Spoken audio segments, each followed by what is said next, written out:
Thank you so much, everyone, for coming to another After Hours animation community event. It's so exciting to have you all here. And thank you so much to Mary for volunteering to come speak with us all tonight. I know I've received so many messages of people being really excited to have you here. Thank you. Before we dive in, just quick bio. Mary Beam's hand-drawn films carry themes of memory, erotic fantasy, and feminism. She taught animation at Harvard from 1972 to 1977, and by 1988, she was a partner in the Media Inc. with a weekly animated political spot on NBC's Sunday Today show. She has also taught at the University of South Florida and Northern Illinois University, and since then, she has lived in the Northwoods and made pies.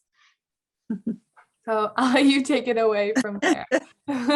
Great. Well, first of all, thank you. Thank you, McKenna, for asking me to do this, because I've been excited ever since, and that was weeks ago. And so, and thank you to everyone who is here and is part of the animation community of After Hours animation, because this is a great opportunity to have a talk with people who are out there doing stuff. So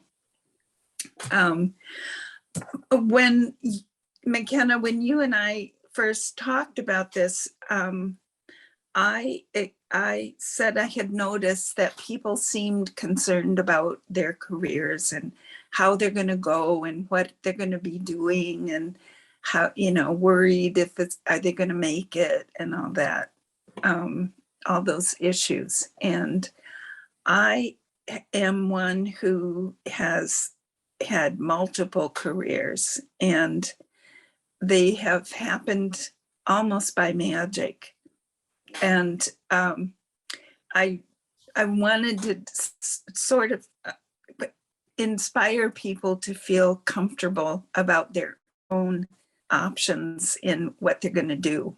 So that's kind of my hope of what we can do this. And I hope people will ask questions and we can have a dialogue about what kinds of things you're concerned about. And the phrase imposter syndrome, I'll say that very quietly, but that phrase came up, and it's one I didn't hear until a couple of years ago, but I thought, oh my Lord, that describes my whole time.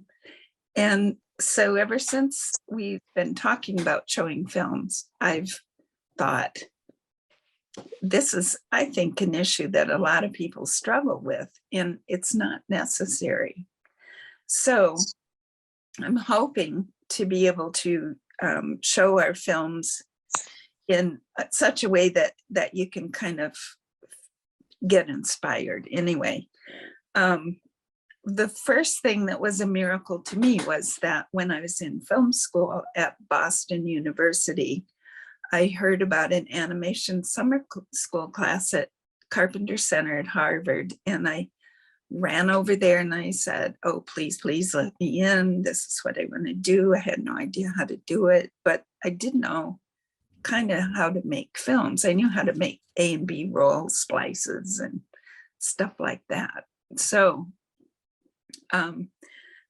so I got in that summer school class, and then it was taught by Eric Martin and Frank Morris, and Frank got an Academy Award. And so he decided that he needed to go to the big city and, leave Carpenter Center and do all these wonderful things. And I got to take his position. So anyway, Tub Film is the film that I made during the summer school, and it took a little longer than that, but we could see that now and see if we have questions after.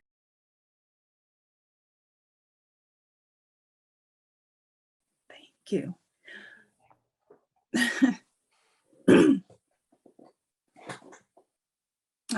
Thanks.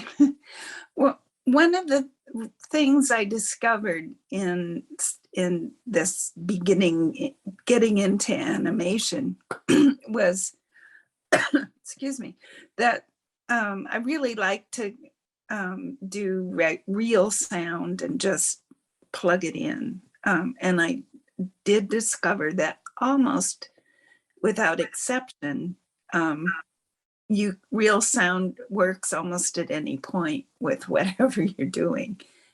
I never tried to sync things up or do lip sync or anything like that. So it set me off on a lifelong collecting of sound and images that then I could put together.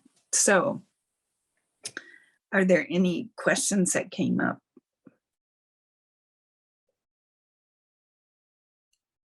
So far in the chat, there's just a lot of love for the film. Oh, I do see one hand. Katie has a question. Hi, Mary. Hi. Katie. Hi. I'm so happy to see you. I've seen this piece several times. This is one of my favorites. And I've, out of all of our conversations, I've never asked you where the idea came from. Isn't that funny? I'm sitting here and I'm thinking, I don't know. So what did inspire this idea? Actually, that cat was named Henderson, and he did that kind of stuff. I mean, he literally would walk around the tub and take his little claws and poke my knees and stuff. I mean, obviously it didn't go down the drain, but that was just him straight out. He was an all black cat, and because I was using lines, I didn't, color anything, but he and I made a film about his companion that we had at the time. And that film never got finished, but the two of those cats were very inspiring. Yeah. It's because it is your voice, correct? Uh-huh. Yeah. Yeah. It was an actual bath. And that was him actually pestering me. Yeah. It's awesome. Yeah. Oh, thank you. Thank you. Yeah. Well, the next film I'm going to show is called Solo, and it came from a period where I was playing. The thing about animation, as you all know, is that you get to make a whole world. That's your job, is to invent a world, to make up the rules, to invent the people in the world, and then you can mess around with them and do whatever you want. But it's kind of like making you God or something. But so Solo was a film where I just set a set of rules to sort of like a game.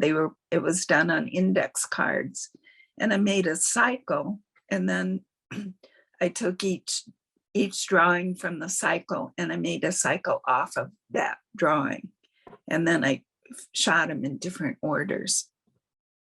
And meanwhile, I was trying to make soundtrack for this unfinished film about the other cat called Quilt Film.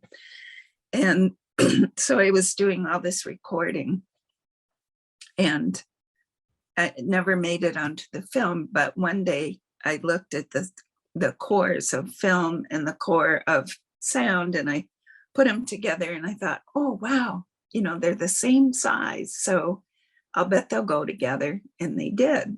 And that's how Solo came out. But I didn't realize until last year, I think, which is 50 years on from this film, that it was a portrait of my marriage at the time. And that was really stunning to get that vision or that understanding. So that's kind of why I want to show that film next, because I found it to be astounding when I rediscovered it, that it had this really personal thing where I thought I was doing one thing and something else totally got made instead. So.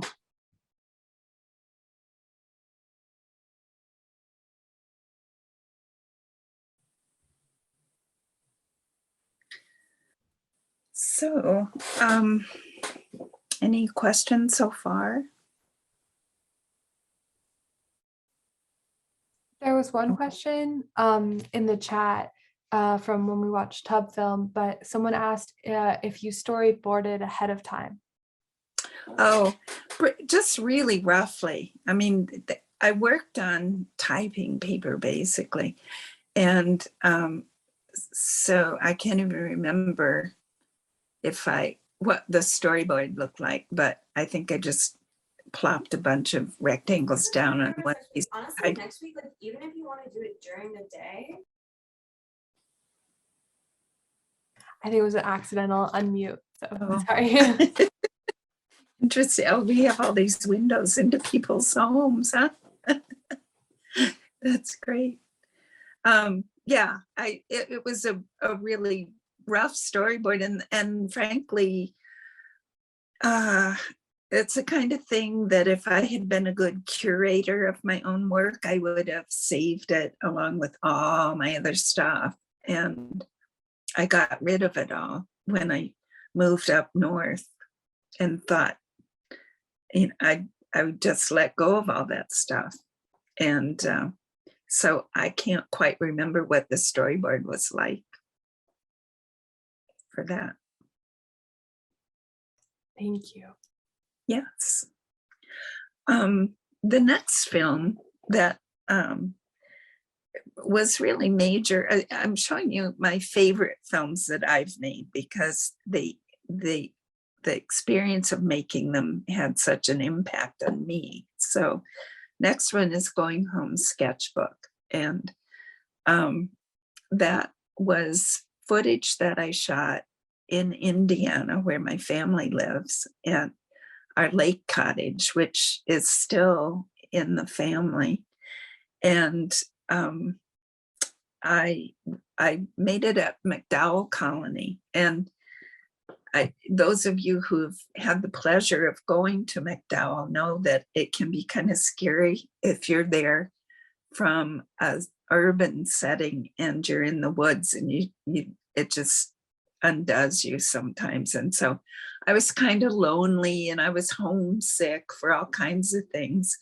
It was in the fall that it got dark really soon. It was cold. It was really kind of dreary. It rained a lot.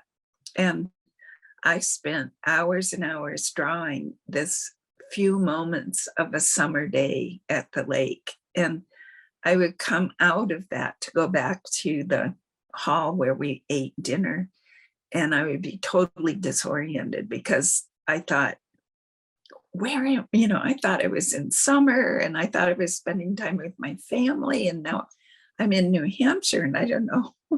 So it was quite an experience to realize the power of rotoscoping to do something for you, the rotoscoper, if you're paying attention to what you're doing. So I felt like I spent all that time with my family. I wasn't lonely. I felt like I could just be with them. I felt like I was touching them by drawing their outlines.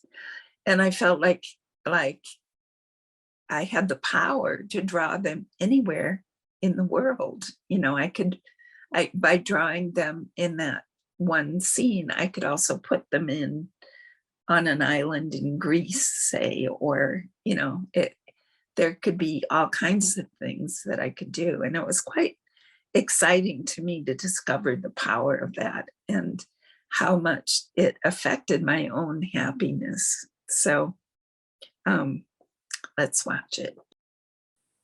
There's a hand raised by Jonah. Yeah. Yes. Hi, Mary. Hi. Hello. Thank you so much for doing this first, but I just wanted to ask a question about rotoscope and your work in general. I mean, it's something that I absolutely adore about your work. But I'm just curious, you mentioned that you made this at McDowell and that you were using rotoscope and exploring it a lot. I'm just curious, like, how you came to use it, or like what was your first introduction to the process? Yeah. Oh, well, Robert Breer's work just, Mhm. you know, the work that he did, I just love his films overall. And so I was really curious when I heard what rotoscoping was, because, you know, and we saw Betty Boop, and, you know, we watched a lot of different kinds of rotoscoping, but what really moved me was the personal touch to it, you know. So I mean, that was it. Once I started rotoscoping, I didn't want to stop. So you must feel that way too. Certainly, yeah. If I can ask just one little follow-up, was it Sure. harder? Was it harder? Not harder, but were you using like a physical sort of like apparatus at that time, like rear projecting, or was Oh. it? All of my rotoscoping was done front projected, and which really led to very awkward body positions and pain after hours and hours. But you know, there was a thought to do that or rear projection, but it was just easier. It was sharper. You have to stay out of you can't make your shadow be in there, which is a problem, but it was easier. And then a lot of the animation was bleed through in terms of when I was working with markers that bled through, and then I would go back to the paper underneath and animate that too. So it was kind of better to have it front projected. Yeah. Yep. Wonderful. There's a couple questions in the chat, if it's all Uh-huh. right. This is one I missed right before we moved on, but Mark Toscano asked they said hello and then asked if you could say something about the unusual aspect ratio and orientation for solo. Oh, it was index cards, and I decided to use them kind of like iPhones now. But I made a grid. The rule was make a grid and stick to it, and then make a cycle and play off of it. The drawings aren't particularly interesting. That's the thing. They're not particularly explicit or interesting in and of themselves. I mean, there's not this neat story you can tell about what's happening in that, but there it was. Hi. Stella, I can't see her last name or their last name, but they also said about the vertical phone scrolling, which I thought was like a really great point. And what I think is interesting, I mean, I don't think it's truly connected, but I think it's interesting that I know we're jumping back to the solo piece, but I think it's interesting that you came to like kind of like an enlightenment about that relationship. And yeah, you've got an audience member saying like it's prophetic in regards to the being very modern about it. Yeah. And it's interesting that just came up about the verticalness and then I just had to say that. Sorry. Yeah, thank you. That's good. I didn't think about it back then for sure, but you know, because we had landlines. But amazing. One more question before we move on from Kayla. They asked, did the content of the animation Summer inspire you to incorporate color and graphite? Why have you primarily stuck to line work up until this point? That's a good question. The film that I worked on forever, that I called it my closet film, quilt film. It had a lot of color in it. It had line, but it had a lot of color. And it had rotoscoping and had all kinds of things. And actually, it exists out on Vimeo. And that's the only, as far as I know, the only evidence of it. But Um, I just loved line. And I worked with Pentel pens. They were just felt tip pens, but they were so lush. Yeah. Thank you. That's a good time maybe to go to piano rub, which is graphite. Piano rub was also made at McDowell, and it was more playing around with index cards. And I did rubbings of this piano that happened to be in the studio I was in. I don't play a piano, but it took up the whole studio. So I figured let's play with it. And it was really one of those beautiful old baby grands. It was a little out of tune, and it had these big, what people call piano legs, you know, with big scrolls and, you know, big legs on it. So I loved it. It was just marvelous. And so I tried this technique on it, and I shot Super 8 footage of making the art, and I took sound of making the art, but when I transferred the sound, it accidentally had slowed down in the recording, so it was really too fast, but it fit the image, if that makes any sense. So that's what piano rub turned out to be.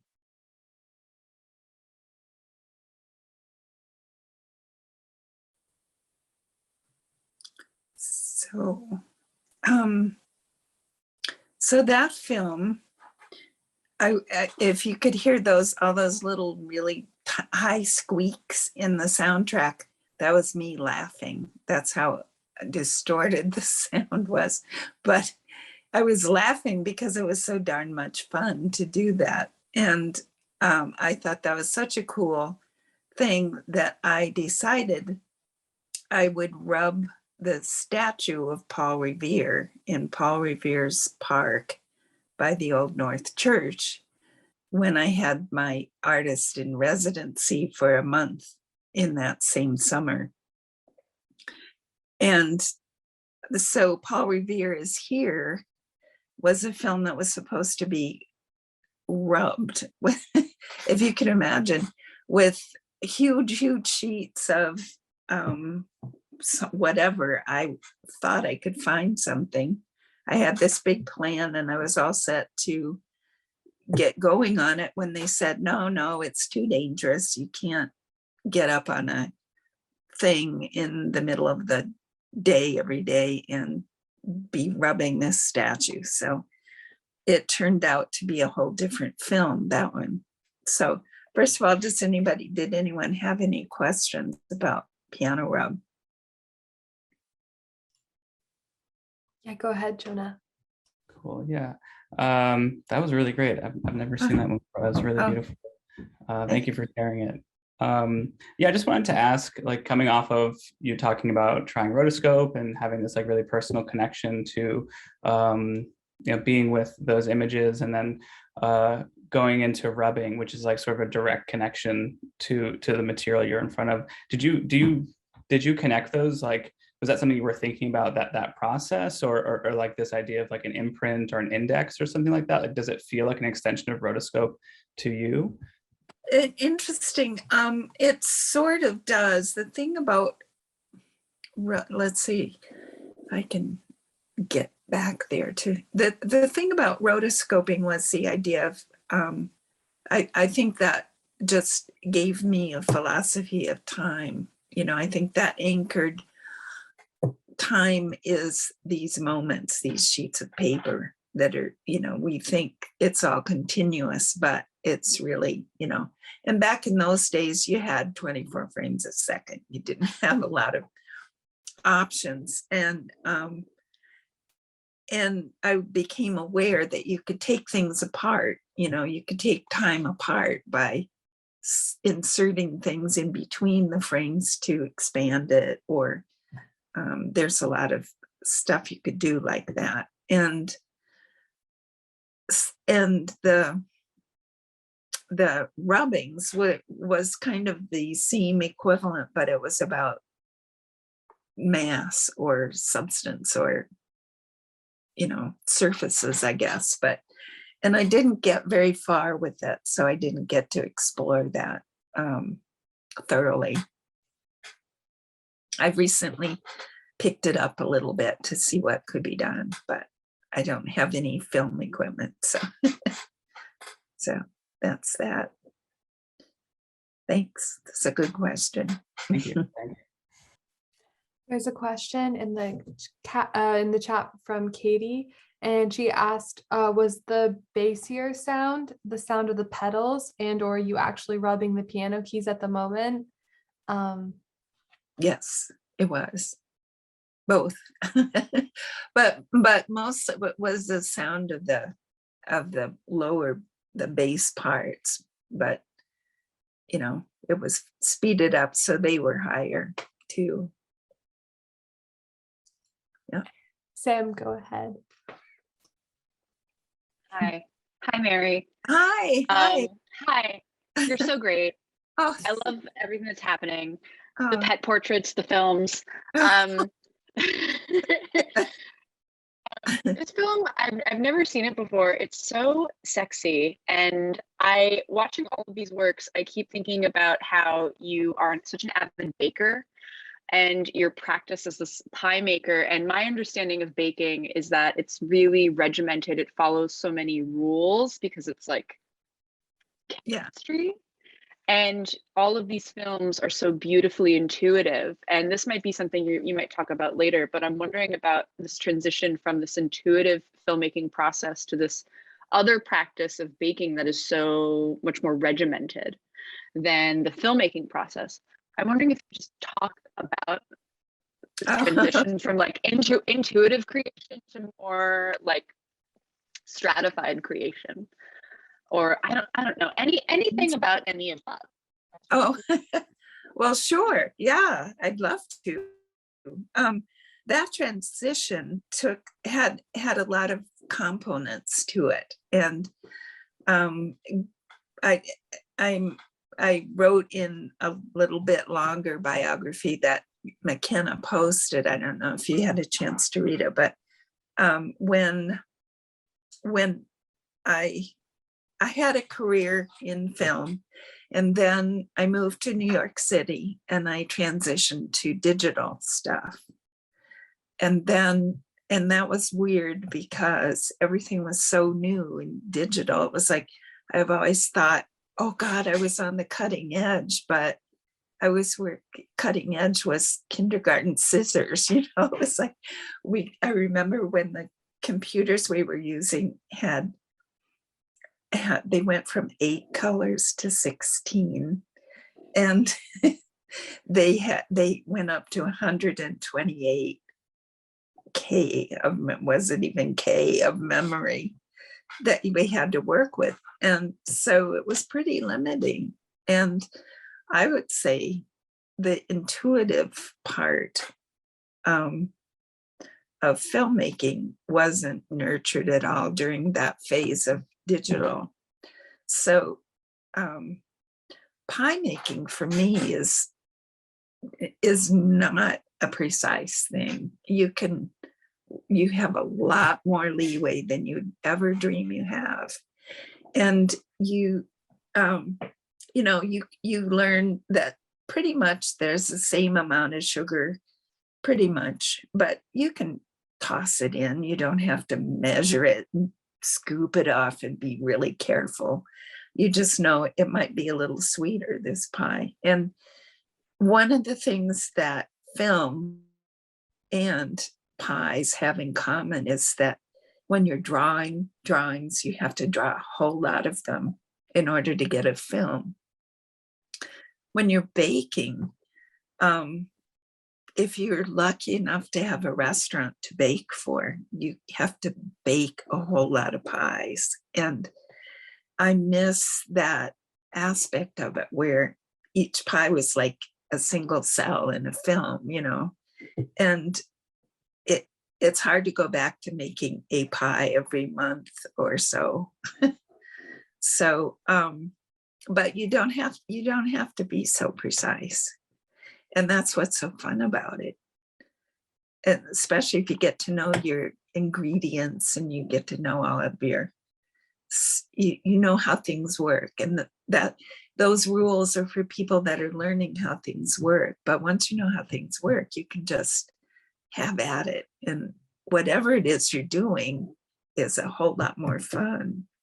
So I think that's true whether you're doing films or you're doing digital stuff or you're baking pies. So Amazing. Thank you so much. you're welcome. This is a great question. Thank you.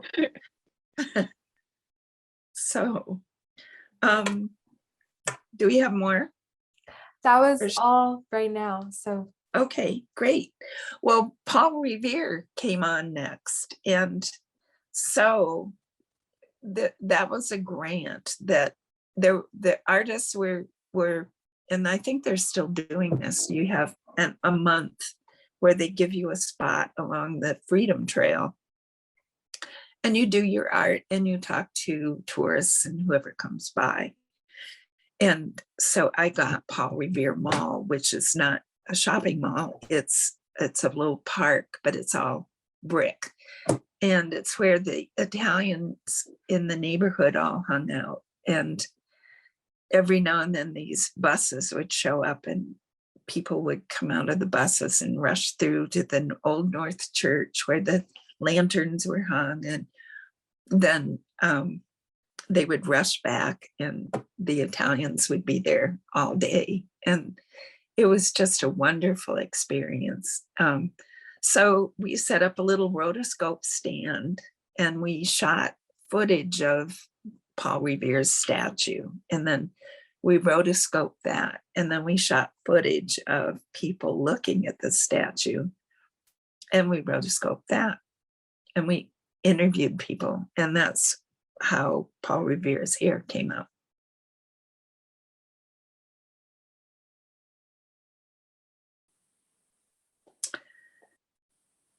So, every animal frame makes me so happy. I know, those were the best parts. Oh, thank you. Let's see here. I think Paul Revere is my favorite film that I've made. That I think it does what I hoped it would do, which is express the moment. And it just fills me so full of love for all those people that were part of that month out there. So it was quite an experience, and not the least because I had an assistant, Susan Rubin, who's now Susan Rubin Hodara, and she just contributed so much to some of the drawing and a lot of the sound recording, and it really taught me you don't have to work alone. That it's really worth getting some friends around you. So I know I promised a story about my Gobsmack year that that happened in, well, the school year of 1977 to 78. And it was at the end of my being at Harvard.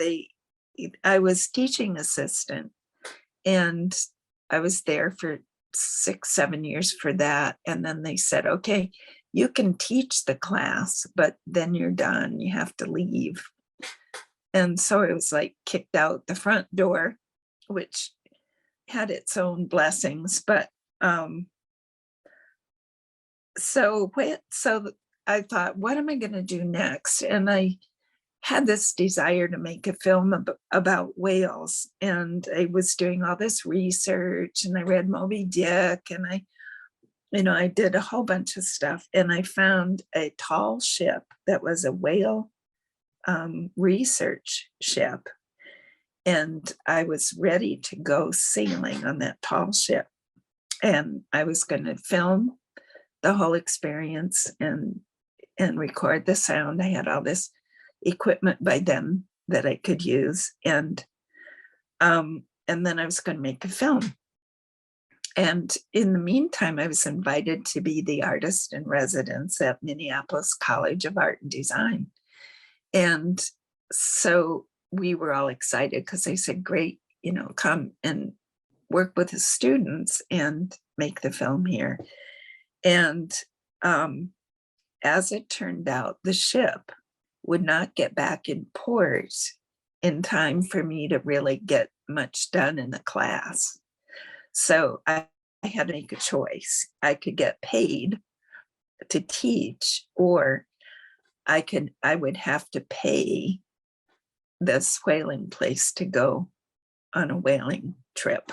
And it was a hard choice to make because I was totally broke and I had no other prospects for working.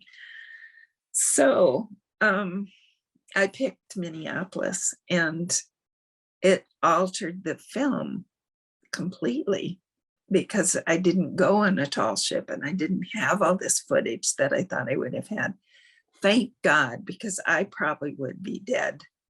There was a book that was written by a poet who did the same thing, but went on the same ship on a different season.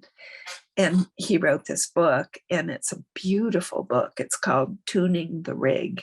And so he did everything I would have done, but he did it better. And I got to go to Minneapolis. And when I got there, the students found a whale in Minneapolis. So, and I had footage from earlier, whale research trips I'd been on and stuff. So that's a whole long story. In the midst of that year, also, I painted murals for the Boston Subway. And I left one husband and went to move to New York to be with someone else. So it was like a year that you just never think you're going to have. Changes everything. So shall we watch whale songs? Great.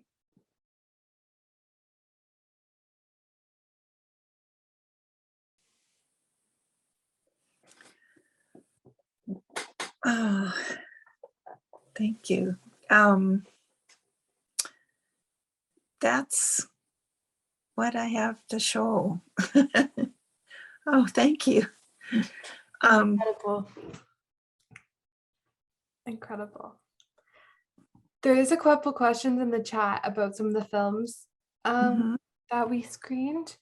Ali asked or wrote, sorry for the late question, but this is referring to the last film, Piano Rub. You said earlier you wanted to do rubbing on the statue instead of the piano rub, and you spent so much time planning the statue rub before they told you that it wasn't going to be allowed. How difficult was it to change your project at that point, mentally and practically speaking? Well, practically speaking, it wasn't hard at all because I hadn't really even found the non-woven fabric that I was hoping to use. I just heard it existed. And it was a ways out from, the actual event. And I had it, somebody built me a rotoscope stand that we stored in the firehouse that was next door and hauled it out every day. And it wasn't hard at all, actually. It was just one of those things where I think probably I was sort of glad to not have to get up on a big crane and have to, figure out how to do all this, because it would have been hard to do. And recently I saw online a an artist who was doing huge, large scale rubbings of, I think she did a ship, a rusted ship. And I just was blown away by that art. Her name is Alice, I think it's Silverstein. And she got it done. I was so happy to see that because it was just amazing. And so it wasn't hard. It was a much more appropriate scale to rotoscope rather than do the rubbing stuff. So Incredible. There's one hand up. Go ahead. Hi, Mary. Hi. So my question is kind of about what Sam had mentioned earlier with your pies, and also kind of about what you had titled the discussion to be about. So Good. yeah, so you're like, yeah, you're this like influential, big, thoughtful, creative, multimodal creative with the pies and the animation, and I'm sure there's more that you work on, but I'm kind of wondering, what did that realization feel like for you when you decided to throw away your storyboards, pick up and go and completely kind of do something new? So not only that realization, but the decision to act upon that realization also, when you completely gave up something that so many people are so inspired by, moved by, that you've gotten all this attention for. What was that kind of process like? Oh, bless your heart. That is a great question. That process was thrilling. And it came from, I at that point didn't particularly feel noticed at all. I felt like whatever I had been noticed for wasn't being noticed anymore. And so that part was easy. And I had this, I'm still living with the people that I moved up here with, who we all got together in DeKalb, Illinois. And we were just passionate about learning what we were studying. We were studying all kinds of things, and passionate about helping each other realize their potential creatively, and just in general, human beings, and also our potential to be a group that supported one another's dreams. So it wasn't like I just took off by myself into the woods. It was it was a big adventure for all of us. And that's been a lifetime as well. I've spent as long up here or in doing this part as I spent in my so-called art career. And it feels like it's all one long strand. It's just, but the thing is, I wouldn't have ever told you when I was doing animation, couldn't have conceived of moving to the woods and being a pie baker. It wasn't on the radar. And I think if I'd been allowed to really get a huge grip on my so-called career at each stage of it, my life would have been much more diminished, because there would have come a point where I would have done everything I could do or said everything I could say in that realm. It would have been time to move on. And I don't know if one knows that unless you have a lot of trusted feedback. You got to trust it. You can't look out at what's your public like, who admires you or any of that stuff. you have to find out what's inside of you and find ways to connect with people, either advisors that you find through books or hearing about, or just running into, or a whole group of friends that you want to get together with. Oh gosh, but your life is going to be this long thread. It'll be varied. You'll have all kinds of experiences, but it's your life, you get to live it all. So those transitions are thrilling. They can be hard, but they're thrilling. If that answers. That definitely answers it. It sounds like just moving with a lot of heart, kind of letting that instruct your motion and trusting that. So that's really cool. Thank you. Yeah, you're welcome.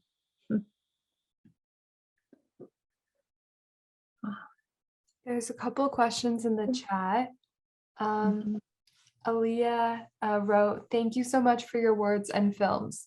What are the lessons and skills that you gained from animation and art that brought you to being a pie baker in the woods?"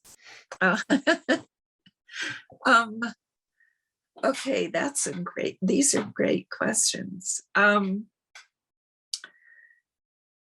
The lessons I learned had as much to do with how to love your subject, and how to love yourself, and how to love what you're doing.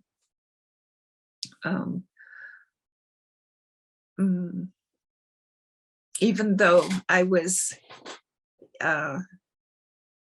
back in the day, I was actually often angry and sad and unhappy because of something wasn't going the way I wanted it to go, or I was jealous sometimes of other people's success and things like that. But the lessons I learned were about how to love better, and how to embrace the moment, so that when you do repetitive things like rotoscoping, drawing, doing animation, how to stay open to every instance, so that each drawing you make is a moment, but they add up to a pie, I guess, if you want to make that leap.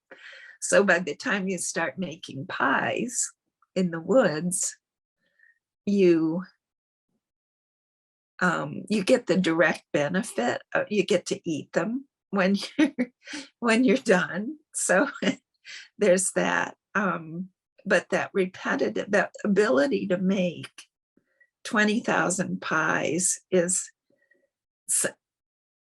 such a gift, to have a restaurant where you get to meet people, you get friends, you have people who come in, you learn their stories, you have these adventures, you have all this stuff, and in all that while you're making pie after pie after pie.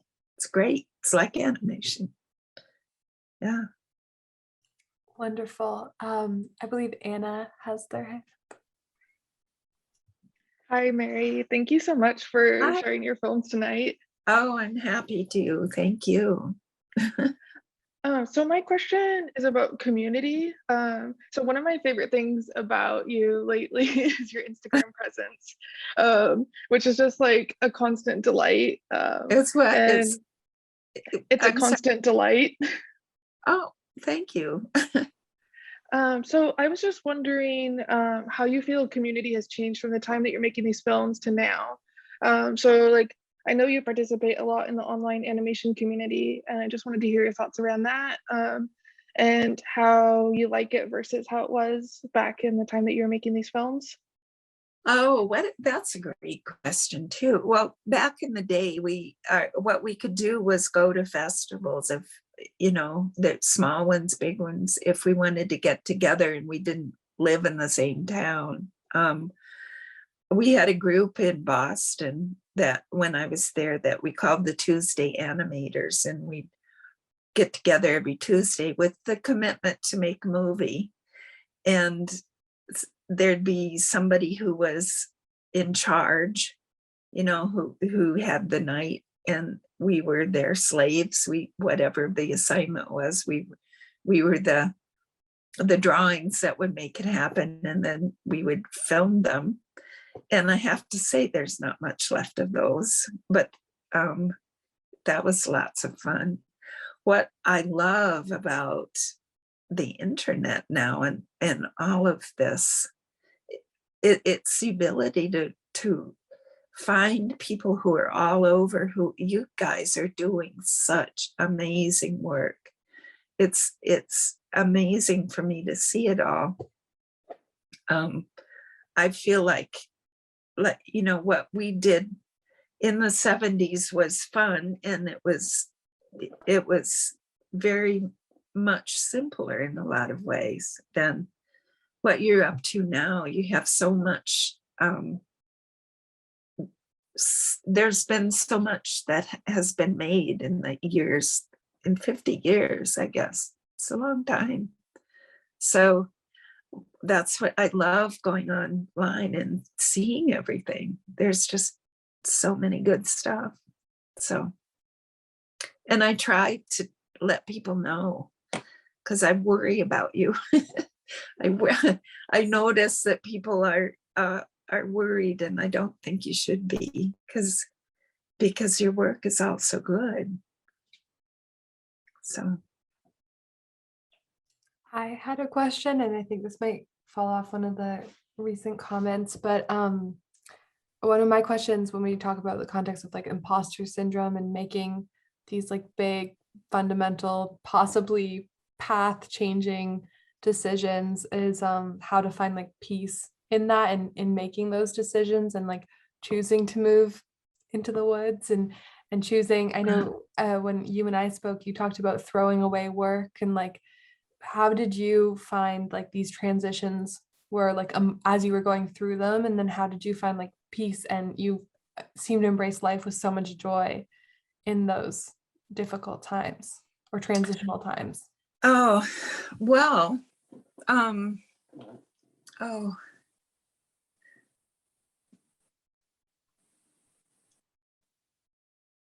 Now we can just like awkwardly stare at each other. So what flavor of pie from Mary does everybody want to eat? I know that was one of my questions, is I'm gonna ask her to send us one of her favorite recipes. But before the call, she was telling me about a banana and rhubarb pie. Sounds great. Okay, so that's McKenna's choice. What is everybody else getting? What are our other choices? I can read you a list. She sent me a bunch. Blueberry sour cherry, a bumbleberry, I want the bumbleberry. a blackberry peach pie, a chocolate stout pudding pie. I'll take that one. Sounds good. Yeah, Oh. chocolate stout. Let's go. Oatmeal walnut crunch. I Discovery. want the walnut crunch. That sounds good, right? Discovery Taste. since returning to civilization pies. What? Does that one have an ingredients list? Hold on, let me see. Mary, we've dived into your pie recipe name. oh good. We're caught on the discoveries since returning to civilian pies, not civilization. Civilian pies. Can you tell us a little bit? Can you expand on that one a little bit more? The discoveries. I forget what I said. Let's see. Do I have it handy? Oh, I have it. Let's see. Okay. Oh, this is okay. The tastiest crust, my favorite, is an all butter crust. Crisco crusts are more durable, but if you eat the pie as soon as it's cool enough, brown sugar does the job. That's one discovery.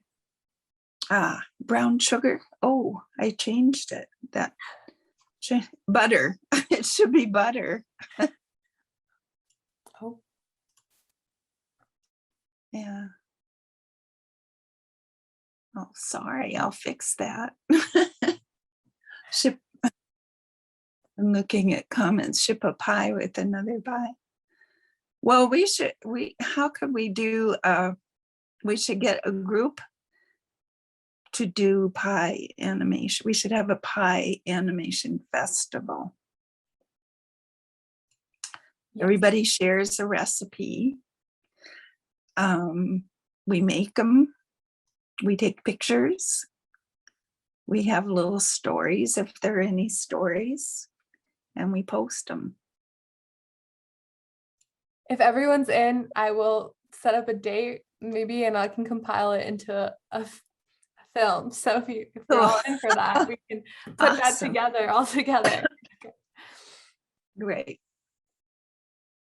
So I'm back, and I've sort of lost the thread of the question you had, but it had to do with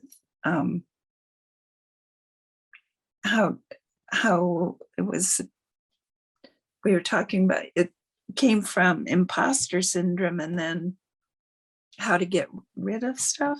Do you remember what? Yeah, imposter syndrome, and then finding peace when your career veers or you make big changes. Oh, big changes. Okay. Finding peace. That has taken me 50 years. It probably will you too, everybody. but it was fun to find it. I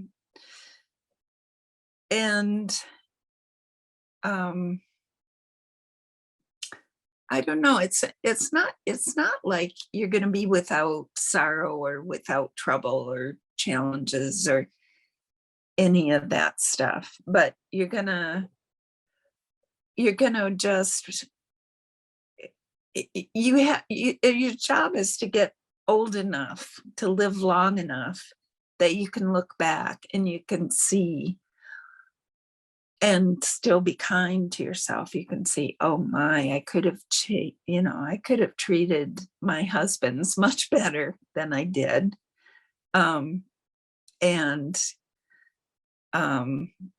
I could have done all these things different, but oh well, I'm here, I'm happy. And I'm glad that I've had all the experiences I've had. And you have to find a way in your heart to do that for yourself, really, basically every day. If you can start now, you'll be really ahead of the game. Just be kind to yourself and others. And that's where the joy comes. So, and face it, I know one thing we talked about weeks ago was that we're all animators, right? So we are gods. We create our worlds and we people them and we play with them. And we have to realize that that's a lot of responsibility. And also what we do is work with light, whether it's film or video, the internet, whatever. It's light. And so just bathe yourself in light that makes you happy.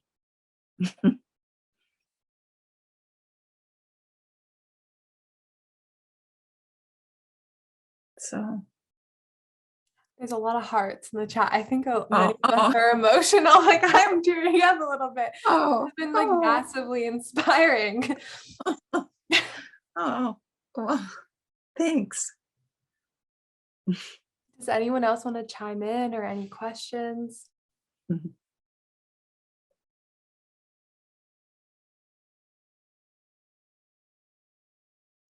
Ben says that they are bathing in light right now. Oh,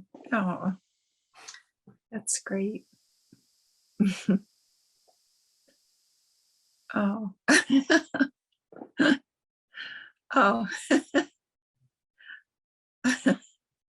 thank you for the comments. It's really wonderful. I'm very moved. It's been phenomenal also to be able to hear you speak about your work and see it like so wonderfully. I hope the quality was okay for everyone. I know Zoom kind of butchers it a little bit. If there's any other questions, feel free to pop them in the chat. But Mary, do you have any like last bits of advice or thoughts or anything? Oh, just thank you all for being here, and thank you all for the beautiful work you are doing and making it available. It's so wonderful to be able to pick up, just pick up a phone and see all this stuff that's out there. It's great. So I'm glad to be able to express that and to talk to you all.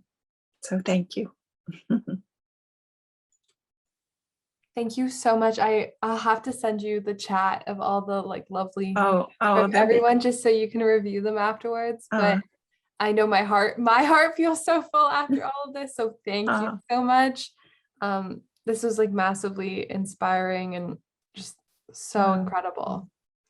And I hope it leads to many pies and many like less imposter syndrome existential crises for all of us here. Yes. Feel free to get in touch if anybody wants to ask any more questions. I'm happy to answer. So thank you, McKenna. It's been such a pleasure. Of course. All right, with that, I'm going to end the recording.